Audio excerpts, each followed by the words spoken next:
जय श्री कृष्ण। भगवत गीता के द्वितीय अध्याय का श्लोक 4। न कर्मणा मनारंभा न नैष्कर्म्य पुरुषो अश्नुते न च सन्न्यसनादेव सिद्धिं समाधि गच्छति। मनुष्य न तो कर्मों का आरंभ किए बिना निष्कर्मता का अनुभव करता है और न कर्मों के त्याग मात्र से सिद्धि को ही प्राप्त होता है। विस्तृत व्याख्या। न कर्मणा मनारंभा न नैष्कर्म्य पुरुषो अनुष्नुते। मतलब कर्म योग में कर्म करना अत्यंत आवश्यक है, कारण कि निष्काम भाव से कर्म करने पर ही कर्म योग की सिद्धि होती है।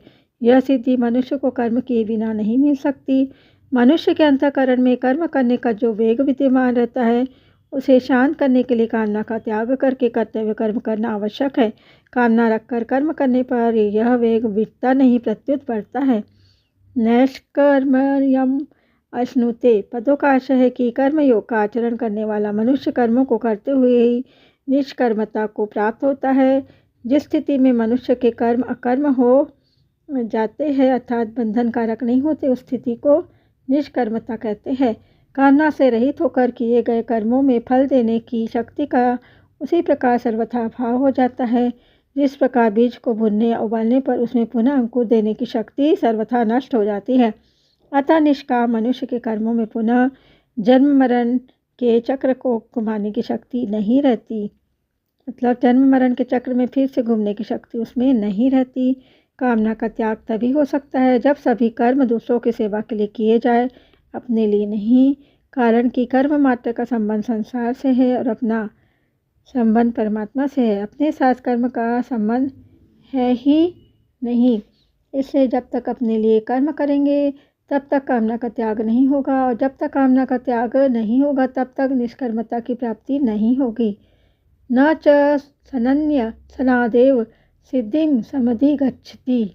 इस श्लोक के पूर्वार्ध में भगवान ने कर्मयोग की दृष्टि से कहा कि कर्मों का आरंभ किए बिना कर्मयोगी को निष्कर्मता की प्राप्ति नहीं होती। अब श्लोक के उत्तरार्ध में सांख्य योग की दृष्टि से कहते हैं कि केवल कर्मों का स्वरूप से त्याग कर देने से सांख्य योगी को सिद्धि अर्थात निष्कर्मता की प्राप्ति नहीं होती।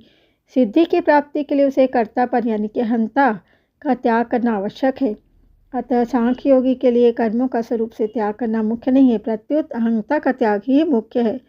सांख्य योग में कर्म किए भी जा सकते हैं और किसी सीमा तक कर्मों का त्याग भी किया जा सकता है, परंतु कर्म योग में सिद्धि प्राप्ति के लिए कर्म करना आवश्यक होता है। इस श्लोक की मार्मिक बात। श्रीमद् भगवद गीता मनुष्य को व्यवहार में परमार्थ सिद्धि की कला सिखाती है। इसका आशय कर्तव्य कर्म कराने में है, छुड़ाने में नहीं। इसलिए भगवान कर्म योग और ज्ञान योग दोनों ही साधनों में कर्म की बात कहते हैं। यह एक स्वाभाविक बात है कि जब साधक अपना कल्याण चाहता है तब वह सांसारिक कर्मों से उकताने लगता है और उन्हें छोड़ना चाहता है। इसी कारण अर्जुन भी कर्मों से उकताकर भगवान से पूछते हैं कि जब कर्म योग और ज्ञान योग दोनों प्रकार के साधनों का तात्पर्य समता है तो फिर कर्म करने की बात आप क्यों कहते हैं? मुझे युद्ध जैसे घोर कर्म में क्यों लगाते हैं? परंतु भगवान ने दोनों ही प्रकार के साधनों में अर्जुन को कर्म करने की आज्ञा दी है। जैसे कर्म योग में योगस्थ कुरु कर्माणि और सांख्य योग में तस्माद्युध्यस्व भारत। इससे सिद्ध होता है कि भगवान का अभिप्राय कर्मों को स्वरूप से छुड़ाने में नहीं, प्रत्युत कर्म कराने में है। हाँ, भगवान कर्मों से में जो जहरीला अंश कामना, ममता और आसक्ति है, उसका त्याग करके ही कर्म करने की आज्ञा देते हैं। कर्मों का स्वरूप से त्याग करने की अपेक्षा साधक को उनसे अपना संबंध विच्छेद करना चाहिए। कर्मयोगी निस्वार्थ भाव से कर्म करते हुए शरीर, इंद्रिया, मन, बुद्धि, पदार्थ आदि को संसार की वस्तु मानकर संसार की सेवा में लगाता है और कर्मों तथा पदार्थों के साथ अपना कोई संबंध नहीं मानता। ज्ञान योग में सत असत के विवेक की प्रधानता रहती है। अतएव ज्ञान योगी ऐसा मानता है कि गुण ही गुणों में परत रहे, अर्थात शरीर, इंद्रिया, मन, बुद्धि आदि से ही कर्म हो रहे, मेरा कर्मों के साथ किंचित मात्र भी संबंध नहीं है। प्रायः सभी साधकों के अनुभव की बात है कि कल्याण की उत्कट अभिलाषा जागृत होते ही कर्म, पदार्थ और व्यक्ति यानी कि परिवार से उनकी अरुचि होने लगती है। परंतु वास्तव में देह के साथ घनिष्ठ संबंध होने से यह आराम विश्राम की इच्छा ही है जो साधक की उन्नति में बाधक है। साधकों के मन में ऐसा भाव रहता है कि कर्म, पदार्थ और व्यक्ति का स्वरूप से त्याग करने पर ही हम परमार्थ मार्ग में आगे बढ़ सकते हैं, परंतु वास्तव में इनका स्वरूप से त्याग न करके इनमें आसक्ति का त्याग करना ही आवश्यक है। सांख्य योग में उत्कट वैराग्य के बिना आसक्ति का त्याग करना कठिन होता है, परंतु कर्म योग में वैराग्य की कमी होने पर भी केवल दूसरों के लिए कर्म करने से आसक्ति का त्याग सुगमतापूर्वक हो जाता है। गीता ने एकांत में रहकर साधन करने का भी आदर किया है, परंतु एकांत में सात्विक पुरुष तो साधन भजन में अपना समय बिताता है, पर राजस पुरुष संकल्प विकल्प में, तामस पुरुष निद्रा, आलस्य, प्रमाद में अपना समय बिताता है जो पतन करने वाला है। इसलिए साधक की रुचि तो एकांत की ही रहनी चाहिए, अर्थात सांसारिक कर्मों का त्याग करके परमार्थिक कार्य करने में ही उसकी प्रवृत्ति रहनी चाहिए। परंतु कर्तव्य रूप से जो कर्म सामने आ जाए उसको वह तत्परतापूर्वक करे। उस कर्म से उसका राग नहीं होना चाहिए। राग न तो जन समुदाय में होना चाहिए न अकर्मण्यता में ही। कहीं भी राग न रहने से साधक का बहुत जल्दी कल्याण है। वास्तव में शरीर को एकांत में ले जाने को ही एकांत मान लेना भूल है, क्योंकि शरीर संसार का ही एक अंश है।